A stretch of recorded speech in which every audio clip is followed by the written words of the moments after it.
WHO runs the world, from bipolarity to technopolarity. 1. The historical orders.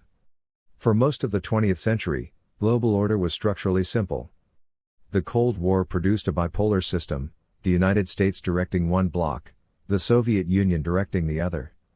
Upon the Soviet collapse, the United States became the sole superpower, exercising unipolar dominance across institutions, markets, and military strategy.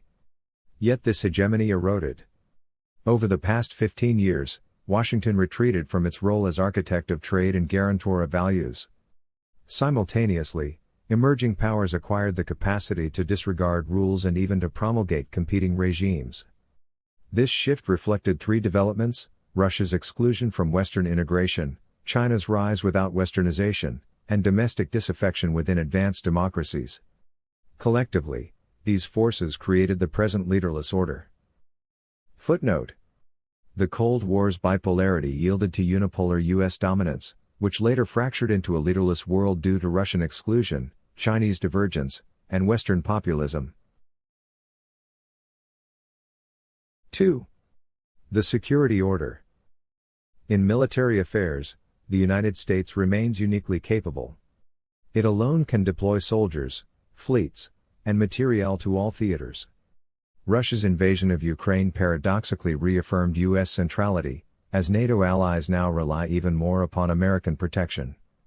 China's military power is expanding, but remains regionally confined.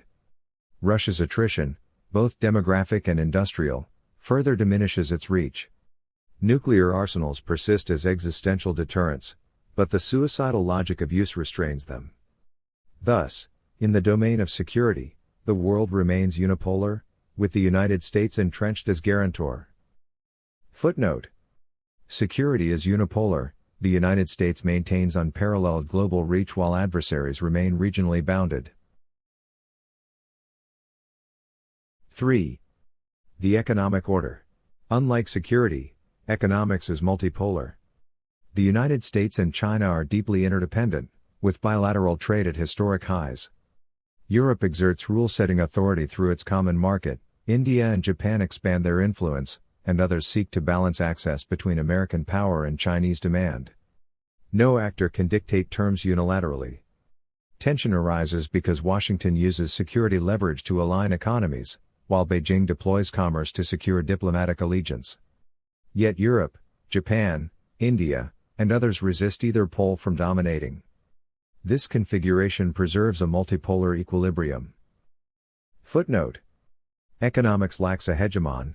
Power is distributed among the US, China, EU, India, and Japan in a multipolar framework. 4. The digital order. A third order is emerging with consequences beyond security and trade, the digital sphere. Unlike prior orders, it is governed less by states than by technology corporations. These firms provide infrastructure against cyberattacks, enable real-time political communication, and amplify or suppress voices globally. Their platforms facilitated disinformation, populist unrest, and even insurrections.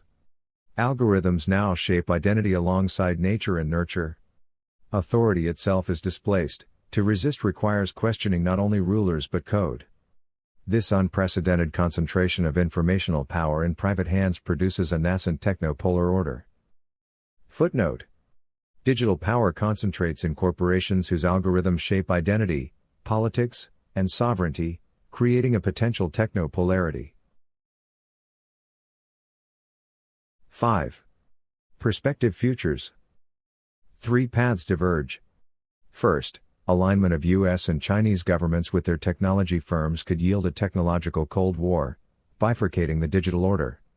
Second, firms could maintain global models, producing a hybrid globalization of digital and physical spheres.